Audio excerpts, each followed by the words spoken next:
L'exercice consiste à définir les repères par lesquels il faudra passer pour progresser vers la vision au fil du temps. Ces repères constituent ce qu'on appelle des chemins de changement. Mais qu'est-ce qu'un repère de changement?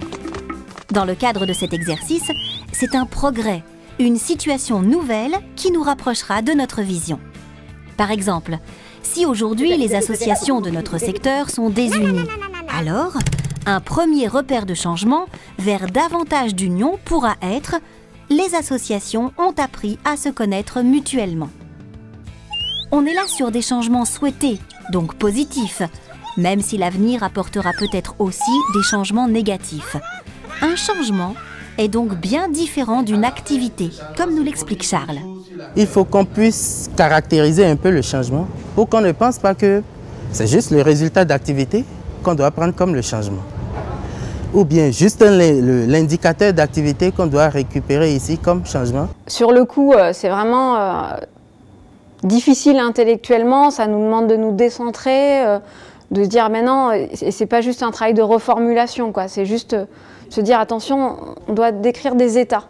Et c'est important de décrire des états parce que sinon on va s'attribuer des choses. Et c'est comment quand on décrit des états, on permet de mettre d'autres personnes dans la boucle. Et pas que nous, et pas que notre projet. Dès lors, un chemin de changement est une série de repères de changement liés les unes aux autres par des liens logiques. Par exemple, les associations se connaissent, puis elles dialoguent entre elles, puis elles parlent d'une voie commune, etc. Les repères de changement s'enchaînent pour former un chemin de progrès. Mais soyons prudents, il n'y a pas d'automatisme dans les processus de changement.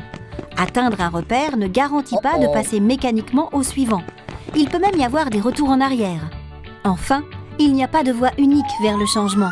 Plusieurs chemins peuvent exister. Certains peuvent être parallèles, d'autres se rejoindre ou encore se croiser entre eux. On trace un chemin, mais ce chemin, il faut qu'on soit en mesure après de faire peut-être 3 pas en avant, 1 pas en arrière pour mesurer sa pertinence. Pour construire les chemins, 2 voies possibles s'offrent à vous. Soit raisonner par acteur, on peut alors avoir par exemple un chemin pour décrire l'évolution d'une commune, un autre chemin pour des associations, etc.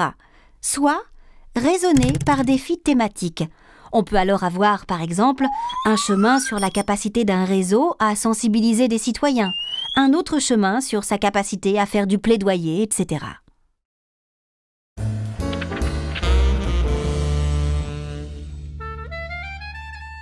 L'exercice n'est pas facile et requiert une bonne animation.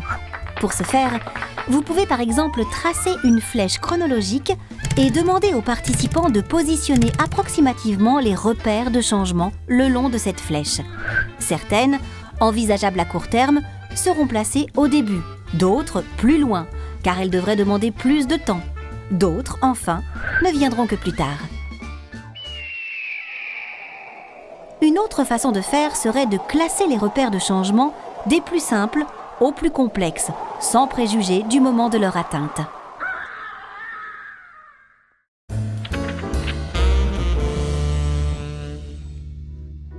Dernier conseil, pour aller au bout de l'exercice, il faut pouvoir questionner les représentations et les hypothèses de chacun. Par exemple, on peut vouloir renforcer la coordination entre organisations de la société civile, en pariant qu'elles pourront alors peser davantage sur les politiques publiques. C'est une hypothèse.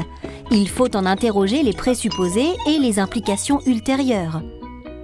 C'est une réflexion à mener collectivement sur les suppositions, conscientes et inconscientes, que chacun de nous fait sur la manière dont les choses devraient changer et sur la meilleure manière d'intervenir pour qu'elles changent.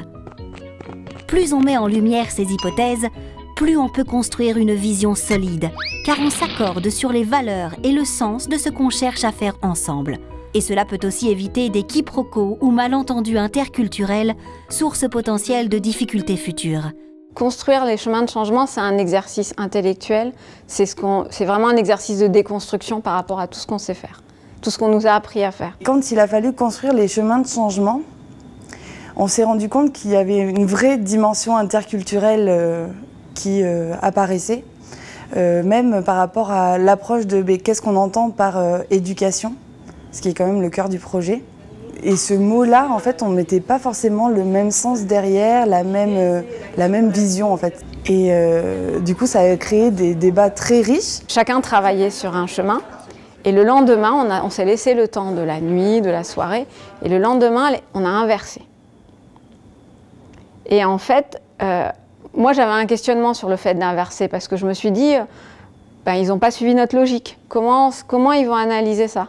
Et finalement, la prise de distance, ils ont modifié ils ont fait des modifications et après, c'était éclairant pour tout le monde. Et donc, c'était intéressant parce que c'était éclairant et c'était partagé.